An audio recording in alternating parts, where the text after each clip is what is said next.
Hey everybody, Z Garcia here, and welcome back to Board Game Blender. Today we are talking Magic Hour, so we're going to be talking about games that let you cast spells, do all sort of magic-y things.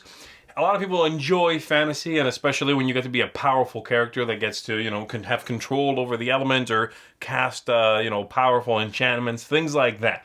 So that's what we're going to be talking about today. I hope you enjoy these kinds of games and maybe, hey, even discover one you haven't heard about before. Let me know in the comments below what games give you this feeling of, feeling tremendously powerful in a board game. I'm curious your thoughts about that. So, without further ado, let's hit it.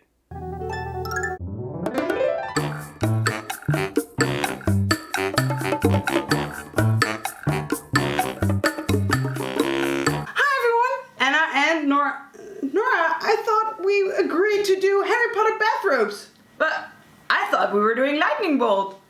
There's a reason I have my lightning bolt tattoo on my ankle. It looks stupid on your head. Doesn't look stupid. And by the way, Nora, what did you use to make that? The marker in the bathroom.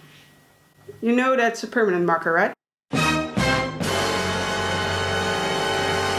So, as you've probably already guessed, we are going to do a Harry Potter themed game, and that game is going to be Harry Potter Hogwarts Battle. Nora, we actually already played this game. What character are you? Hermione. So, Harry Potter Hogwarts Battle is actually a deck building game. Nora, after that we've played it, do you know what a deck builder is? That's that you have like more rounds, and every round you get like more cards in your deck, right? Yeah, that's pretty accurate. We are all going to start with our own personal deck. I'm going to be Ron, like Nora said, she's going to be Hermione. And we're going to start with thematic cards. So I have Scabbers, Nora has Crookshanks, and we are going to try to defeat the villains. So how are we going to defeat those villains? On our cards there are going to be punchy powers, which is signified by this lightning bolt, and with those we are going to try to defeat all of those villains, so Crabbe and Goyle, Draco Malfoy, and which is the last one, Quirrell, and if we defeated all of them we have won. Yay! But the villains are also trying to win. They are trying to get to locations, and if they get to the last location we lose and they win. So we of course do not want that to happen, and for that we are going to try to buy new cards with the buying power that you have, which is going to be coins. So at the beginning of every round the villains are also trying to mess up your plans, and that they're doing by you flipping over these dark event cards, which are going to be new depending on which year you're going to play. So they're going to be more thematic ones every year that you move on. Also, the villains themselves do some bad stuff, because Quirrell, he's very mean, and what does he do, Nora? The active hero loses 1 heart because you start with actually 10 hearts, and if you get to the 0 you get stunned. In the game here you have all the cards that you can buy, like an ally like Albus Dumbledore is of course very expensive and gives a lot of stuff, because of course he is the ultimate ally to have. And some cards are going to be cheaper, so easier to buy, and in that way you can upgrade your deck and become stronger and stronger. As Nora and I have been playing this game on a regular basis, and this is probably the hardest game that I've been playing with her. I'm very interested to hear, Nora, what do you think about the game? I actually like the game a lot, because normally when Anna asks me to play a game, I'm always in the beginning like, oh no. And I actually have to say that this is one of the first games, and of course I'm already getting used to more games already, but where from the beginning on I was like excited to play the game every time, and I wanted to play because there's a lot going on. Like you have to, the rounds go fast, you have to defeat the villains, and that's, yeah, it's like every round you get new cards, so I think it's very stimulating and I like it. Do you think you could play this game with a friend that is not me? Yeah, I think so. Because actually a friend of mine came up to me last week and she said, Laura, I read on Facebook about this cool Harry Potter game with different years, and I was asking like, oh, and do you have to defeat the villains? She was like, yeah. And I was like, I think I'm playing that game. So I already told her that we were going to play it together. Okay, good to hear that now. So, this is permanent marker, huh? Yes. So, how am I gonna remove it from my forehead? I know something. We could try a spell. Yes! But do you know a spell? Yes, I know one. Okay. Are you ready? Yes. Evanesco! And? Is it gone? Close enough. Hey everybody, welcome to Bickering over board games, where we talk about trends in board gaming and topics and things in board gaming and how we feel about them. Normally it's myself and my wife Kaylee, but once again Kaylee is actually called out on a fire. This time she's in California. So she's out there doing that and hopefully staying safe. So this week we have Mike joining us again. I'm Mike. So the topic for the blender this week is Magic Hour, games which feature magic and magic. I thought that this was going to be an easy topic at first, but actually, even though many games are set in a magical setting, or a fantastical setting, if you will, they don't necessarily feature magic or spell casting in a heavy way. It doesn't feel like you know magic. Hear me out. It's not really enough to say like, oh, you're a wizard and here's your spell fireball. I mean, it could be set in the future in a gun, right? Like, and the mechanics could be exactly the same. Magic is not about just like having an ability that's like combat related or things like that. It's about like learning and progressing, which really is facilitated best by like RPGs. Yeah, RPGs do it. Well, the other thing that RPGs have over any kind of a board game, depending on which RPG system you're using and who your GM is, you can kind of fudge the rules a little bit, right? Talisman has magic. It has like a spell system, but the spells I feel like can swing really widely. You can get one that's really good or one that is worthless, and it's all kind of just a matter of chance, like whatever spell you draw. Right, which is in fitting with the overall vibe of that game, which is very chancy, and it's just kind of a funny story. Like, terrible things can happen to you, great things can happen to you. I actually think that the variability of the powers, of the magic powers in Talisman, for me adds to the thematic element of it. If the game is too well balanced and your fighter is as good as your mage and all of the magic is sort of equally good or equally useful or serves an instrumental purpose, it kind of breaks the spell, if you will, of this world where magic exists, because magic is variable. Sometimes it's useless, and sometimes it's the only spell you cast all 7 books. That was a Harry Potter joke. Expelliarmus. Yeah, that's like they could learn it day 1, no more school necessary. What, and then Patronus is another one? Expecto Patronus. Okay, and what else is there? Lumos. Alohomora. Avada Kedavra. Crucio. Still, Imperial. I'm just saying, 7 years of schooling, they could come out with a little more than that. That's kind of what the Hogwarts battle game is like, too. And then you were telling me that there's another Harry Potter game coming out. Yeah, the Harry Potter miniatures game, sometime December, January coming out. Oh, really? Like that soon? Do you know who's making it? Night Models, Night... So a miniatures game company.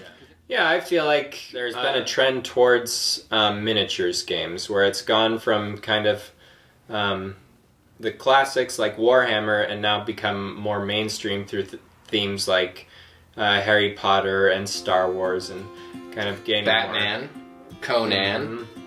I can't think of any others right now. I do feel like there's a natural fit between an IP that you love and maybe sort of targeting someone who's not necessarily fully in the board game space. In the meantime, are you going to buy Harry Potter? Definitely. Are you actually going to get that? Yeah. Oh, nice. Unless you want to send me a review copy. They're not watching.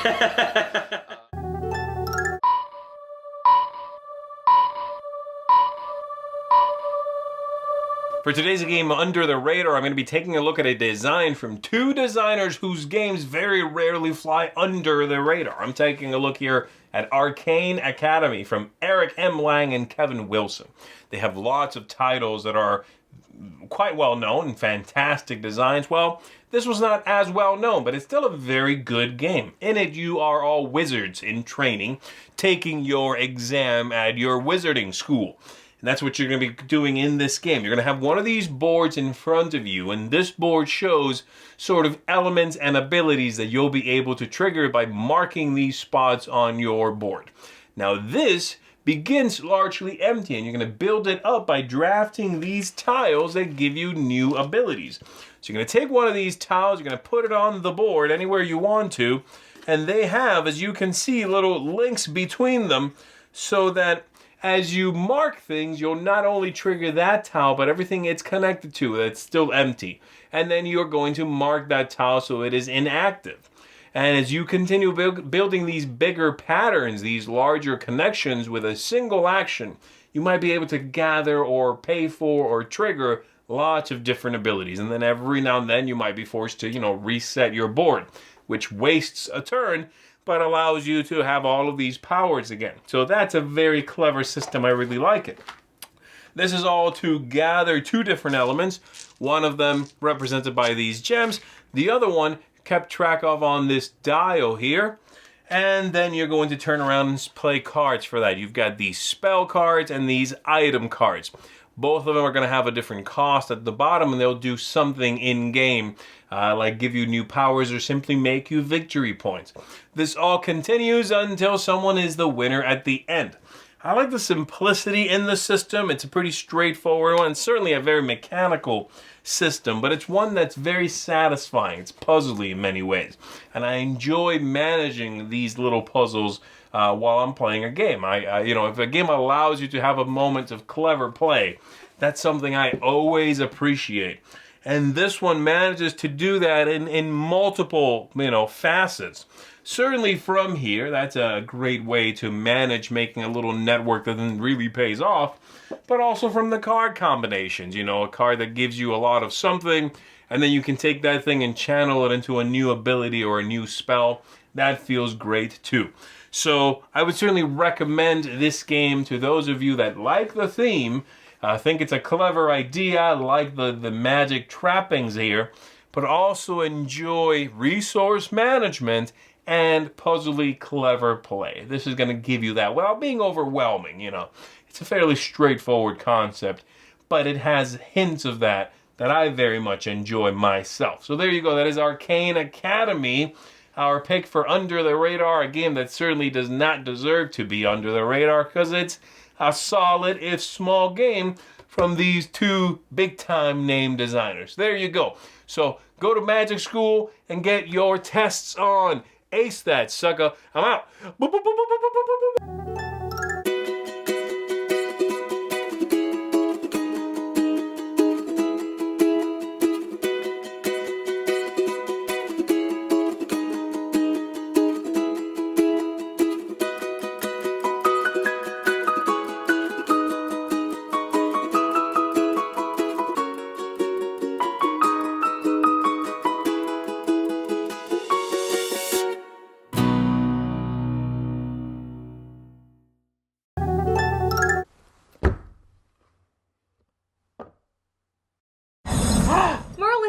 Actually worked. Hey there, friends of the blend, it's Chris and Lindsay from Behind the Box, and today we wanted to talk to you about a magical game that features spellcasting, and that game is Hocus.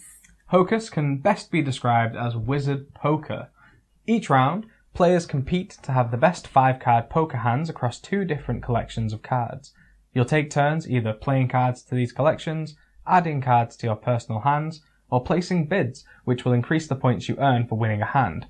These are considered your basic spells. But along with the basic spells, you also each get your own unique spells. So these will allow you to be more secretive when you're playing cards, or it lets you change the cards that have already been played. So it's a lot more flexible than normal poker.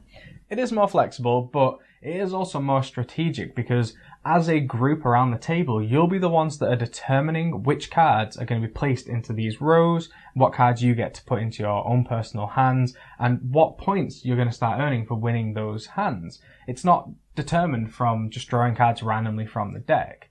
Now, I bought this game a few years ago because I really, really love poker, and my friends and I have played poker for years. So I thought this will be a game we'll love, and we did. I knew at the time, I felt Lindsay's not going to like this game, she doesn't like poker, so you never played it. And then when this episode was announced that we'd be doing a spell casting, wizarding type of episode, I said, this is the game that we need to do. It's the best game in our collection for this. You need to try it. And you did, and you loved it. Yeah, I'm really glad that I gave it a try because I did really enjoy it. The things that I don't enjoy about poker have kind of been fixed in this game. So poker for me is really stressful, and there's a lot of pressure on me when I'm playing poker because part of the game is people looking at you, judging what you're doing, trying to figure out if you're bluffing or not. So it's a lot of attention and focus on you, whereas this one, it kind of releases that. The stress. It allows you to focus more on the game and less on people judging you and your decisions because you are able to play the hand out in front of you. You can change it, manipulate it, and plan things out a little bit more. And even when you're betting, you don't have to worry so much about what people are thinking about when you put your money forward. All you do is just face down, put a contribution into the pot, based on how confident you are about that hand. So the wizard theme is kind of right throughout as well. Before you even start playing, you'll choose what type of wizard you want to be. So you'll basically choose an element and you'll receive those 3 unique spell cards. So you might be flame, you get some cards that are to do with destroying and moving cards around. You might be like the storm, or chaos even is another one. You can even do time, travel type of stuff, which we haven't played with because it's more complex. But it's right there, and all the cards are really lovely to look at. All the suits make sense, the numbers, it's really easy to see what's going on in the game. And it's just a really nice evolution of a game that I've always loved, which is poker. Mm-hmm. So do you have a game that you like that features spellcasting? If so, let us know down below. And if you're interested in more board game discussions, you can always check us out on our YouTube channel. But until next time, we'll see you later. Bye.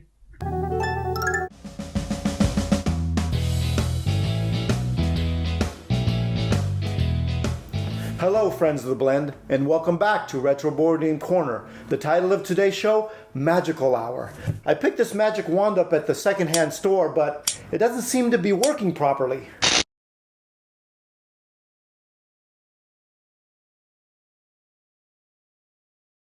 Oh my gosh, I turned into my mother. Oh well, I don't have time to worry about that right now. Here we have Key to the Kingdom, published in 1990 by Golden. This is a 2 to 6 player game in which the board casts magical spells. Let me set this up and show you how it works.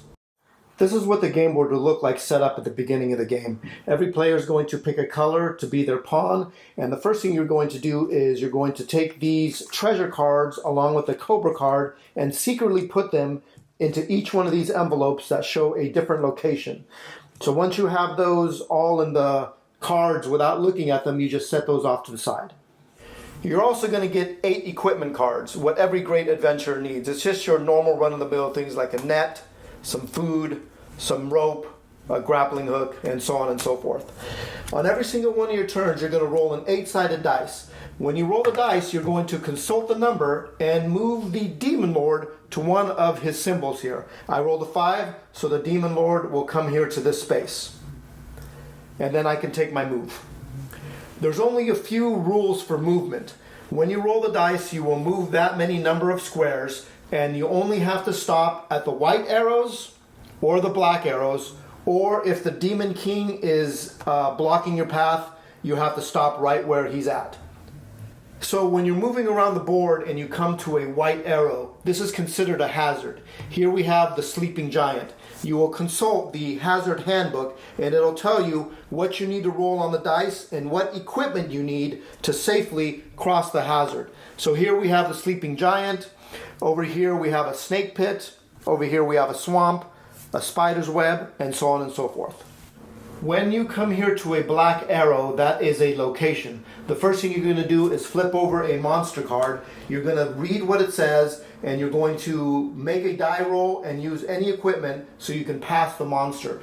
Once you successfully defeat the monster, you're going to take the corresponding envelope and see if it's a treasure card or if it's not a treasure card. When you move into one of these whirlpool spaces, you're going to flip over the board to reveal more of the world. So here we have again black arrows, white arrows, and the Demon King will go on a space, and just more spaces for you to explore. On another turn, you can move back to the whirlpool, or another player can move onto the whirlpool to close the world again, and then put the Demon King back on the same number space, and then you can continue play. Now the object of the game is to find the key to the kingdom and one other treasure and successfully make it back to the start space. If you're the first person to do that, you win the game. Now along the path, other players can also steal your items. As you can see, it's not the players that cast the spells, it's the board that's magical. Well, that's all the time I have for now. If you have a comment below or tweet them to me at RetroBoardGamer. Let me try this thing one more time.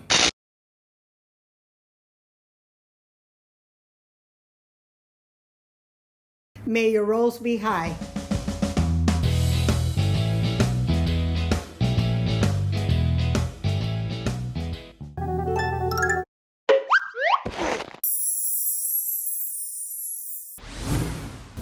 Hi everybody, it's Stephanie here.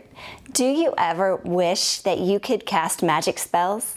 Oh, I do, like all the time. And that is why my kids and I love playing games where we can escape this ordinary world that we live in and we can become a witch or a wizard, and that is pretty exciting. So today I am making a cake inspired by the game Harry Potter Hogwarts Battle. I absolutely love this cake and I cannot wait to show you how I made it. All right, come on, let's get started. Okay, here we go. I've had fall flavors on my mind lately, so this cake is cinnamon cake.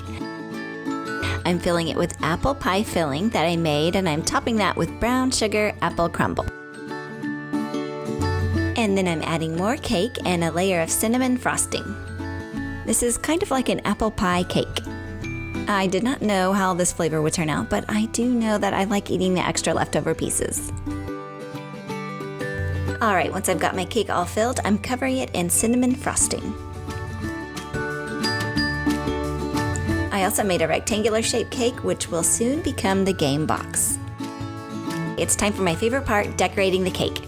Here, I'm covering the sides with fondant. The game box actually looks like Harry Potter's luggage, so I'm trying to mimic that on the cake too. And I'm hand painting some of the details and scuffing it up a little bit to make it look more aged. Next, I'm airbrushing it with food colors. This is when it actually started to look more realistic. I cannot forget about the Harry Potter Hogwarts Battle logo, which I made out of fondant. Next, I'm hand painting some of the details from the game box right onto the cake with food coloring. Alright, so I wanted my next layer of cake to have the textbooks from Hogwarts, so I created just the spine part of a few of the books that I found in the game. Some of them were more intricate than others, but I had fun making all of these. Once I had them all stuck onto the cake, I then airbrushed between each book to create some shadowing. Next up is the sorting hat. I made the sorting hat out of Rice Krispie treats. I just kind of molded it into a cone shape and then I covered it in modeling chocolate. Using more modeling chocolate, I created the face details. And then I completely covered it in chocolate fondant. Let's get the hat onto the cake. Once I have it into place, I'm airbrushing this as well to make it look more like the real sorting hat. I have one more thing to make, the golden snitch. Let's finish it. My golden snitch goes into place, and I also added a wand that my kids made for me.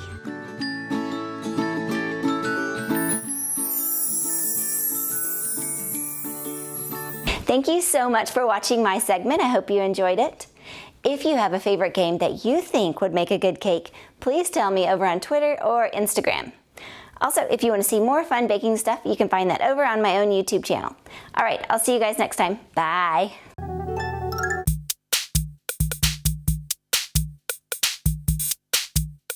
For today's Quirky Game, I'm talking about Conja. This game has a very interesting both look and theme. You are supposed to be conjurers, which is, I'm guessing this means conjure, said in a strange way, like conja. And what leads me to believe that is the cards in the game also do this a little bit, where they are they're spelled differently and they're meant to invoke some sort of accent, I suppose. The game it's a 2-player only game in which you are going to be rolling dice and casting spells, trying to mess with your opponents in this sort of Yahtzee-esque style. Like I said, it's very distinct in many ways. It's very quirky, and I really enjoy it, though. There's a lot more in the game than is at first apparent, and the components in this game are just fantastic. I love the little dice in it. They are engraved. They are colorful. They have little skulls on them. And you're going to be rolling these and then using different sets, pairs, several of one number, that sort of thing, to cast these spells. Some of them translate into storm clouds that you are trying to summon and get victory points from them. Others are going to let you play these cards and give you different abilities in the game. You're collecting tokens. Those tokens translate also into spell casting. You have these special cards here that are going to allow you to do different things, like draw more of these cards, maybe re-rolling specific dice, maybe turn a storm cloud from the weaker, fewer victory point side to the better, higher valued side, all sorts of things. And all of this is denoted by this pyramid here, which is where you're going to cash in your collections of dice and turn them into tokens, or the storm clouds across the bottom that give you victory points. So there are those. I really enjoy the game. It's one that it's going to take a little bit to get into because there are so many sort of moving parts in the game. And the cards are going to be a little tricky at first. Thankfully, they do give you this sheet here, standalone sheet, that's going to tell you what all the cards do, so that's really handy. It's quirky, it's different, but it is also a smooth design. It's one that impresses me with that it manages to combine these things. Normally, quirky games that are a little bit outside the norm, also can be a little bit clunky, just by, they're a little bit... just by the very definition that they are so different, they're a little harder to get into, and this is a little bit, but also just sort of, too quirky and kind of hard to break into. Now, those games can sometimes make for some of our favorite games, right? Something that is very divisive means someone will love that kind of game. This one is a smooth design. I'm very happy with it. So there you go. Conja. Definitely check this out. If you are looking for something that's a little bit quirky, I think you're going to like it.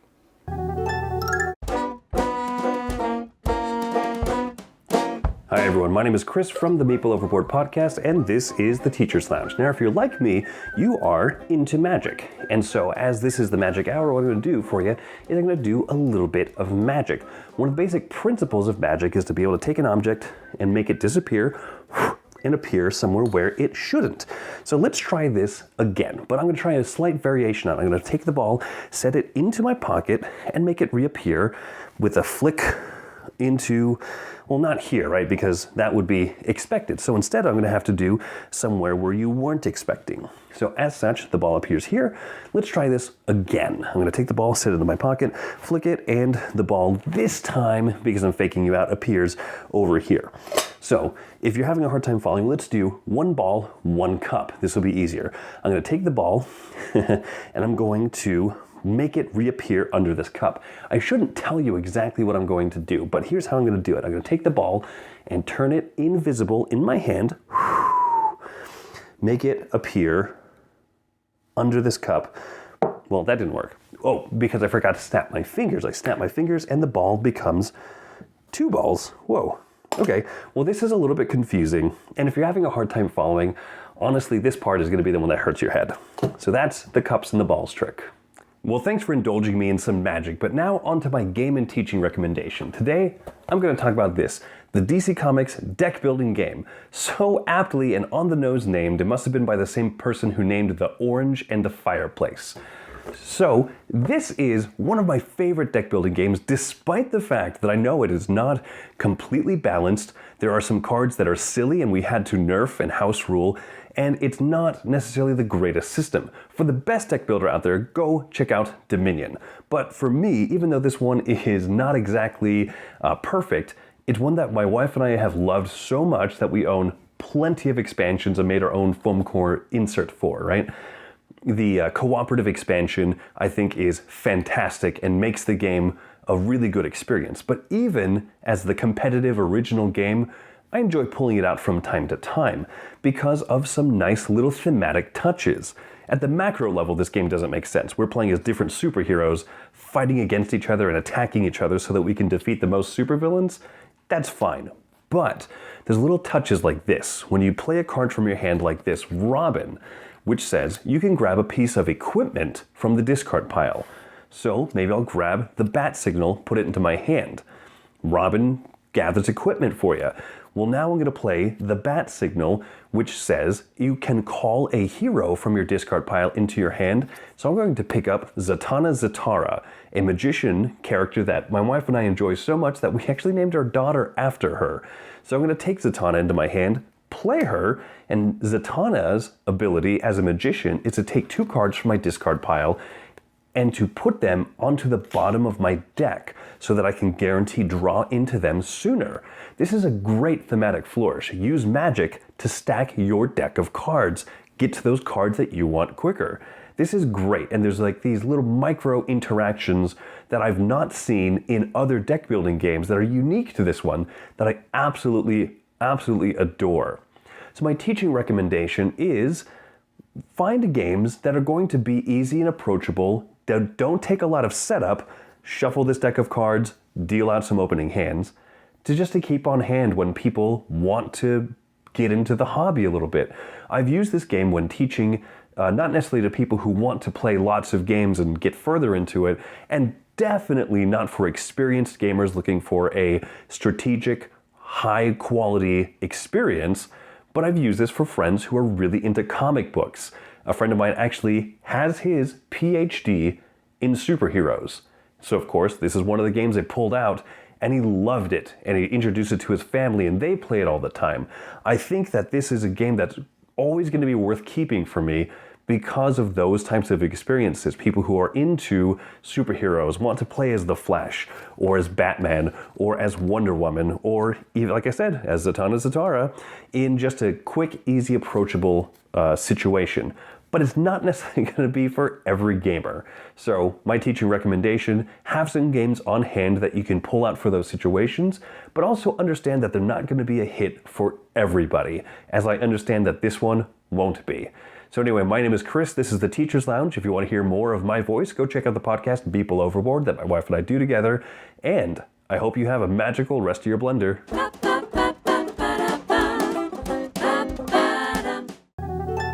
And that's going to do it for us on this episode of Board Game Blender. A big thanks to all of you for checking this out. A big thanks to the contributors, of course. They were all wonderful, doing all of their little spells and whatnot. I love it. And we're going to see you again on the next one, so make sure you come back around and check us out for that. As always, a big thanks again, and don't forget, stay a friend of the blend. I'll see you.